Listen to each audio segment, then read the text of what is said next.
ناظرین، مدینہ منورہ کا خطبہ آپ نے سنا جو کہ محبت کے بارے میں تھا۔ یہ دینے والے تھے خطیب فضیلت الشیخ ڈاکٹر احمد بن علی الحذیفی حفظہ اللہ،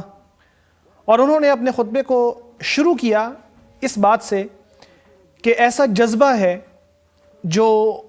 بہت سچا بھی ہے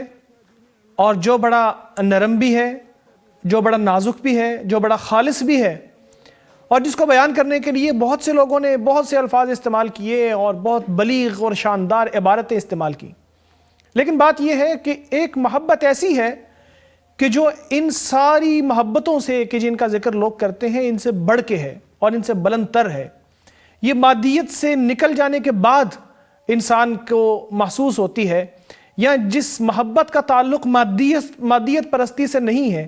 جو انسان کی جسمانی خواہشات یا انسان کی دل کی خواہشات سے، نفسی خواہشات سے انسان کو دور رکھتی ہے، بڑی پاکیزہ اور سچی محبت ہے۔ انہوں نے کہا کہ میں بات کر رہا ہوں اللہ تبارک و تعالیٰ کی محبت کی۔ یہ وہ بنیادی چیز ہے جس کے اوپر انسان کا ایمان قائم ہوتا ہے۔ دو رکن ہے ایمان کے، ایک رکن یہ ہے کہ انسان اللہ سے محبت کرے، اور دوسرا رکن یہ ہے کہ اللہ کے سامنے جھک جائے، اور دوسرا رکن بھی پہلے رکن کے اوپر قائم ہے کہ جب تک انسان اللہ سے محبت نہیں کرے گا تو اللہ کے سامنے جھکے گا کیسے؟ کیونکہ محبت ہو ہی مکمل طور پر اس شخص سے یا اس ہستی سے ہو سکتی ہے کہ جو ہر طرح سے قابل حمد و ثنا ہو، جو ہر طرح سے جس کی محبت کی جا سکتی ہو۔ ایسا نہ ہو کہ اس کی فلاں چیز پسند ہے اور فلاں چیز پسند نہیں ہے، بلکہ وہ ہر طرح سے، ہر لحاظ سے پسند ہو۔ مطلق محبت اللہ تبارک و تعالیٰ ہی سے ہو سکتی ہے، کسی دوسرے کے ساتھ ہو ہی نہیں سکتی۔ تو اللہ تبارک و تعالیٰ کے ساتھ محبت ہو تو انسان کا ایمان اور اس کا دین مکمل ہوتا ہے، اور اس میں رول ماڈل ہیں ہمارے نبی اکرم صلی اللہ علیہ وسلم۔ آپ صلی اللہ علیہ وسلم اللہ تبارک و تعالیٰ کے سامنے یہ کہا کرتے تھے اور یہ دعا کیا کرتے تھے کہ اللہم انی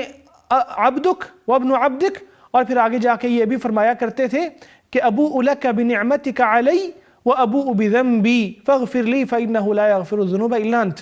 میں ان نعمتوں کا اعتراف کرتا ہوں جو تو نے مجھے عطا فرمائی ہیں، اور میں اپنے نفس کے قصور کا بھی اعتراف کرتا ہوں، تو مجھے بخش دے، تیرے علاوہ بخشنے والا اور کوئی نہیں ہے۔ امام صاحب نے فرمایا کہ انسان کی فطرت اور جبلت میں ہے کہ وہ جو بھی اس کے اوپر احسان کرتا ہے وہ اس سے محبت کرتا ہے، اسے اچھا سمجھتا ہے، دل میں اس کے لیے اچھے جذبات آتے ہیں۔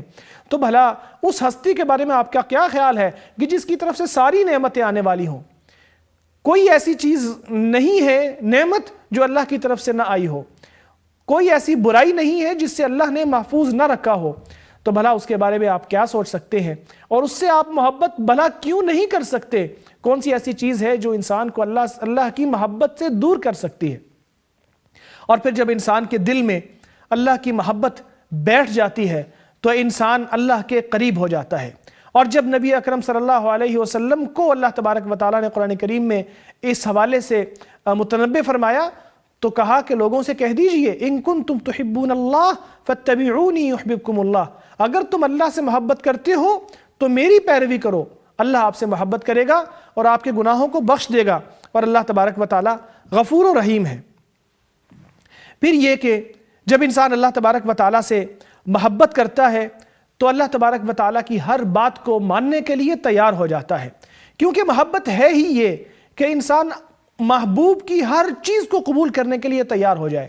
اپنی ساری خواہشات کو اس کی خواہشات یا اس کی مرضی کے مطابق ڈھال لے، اس کو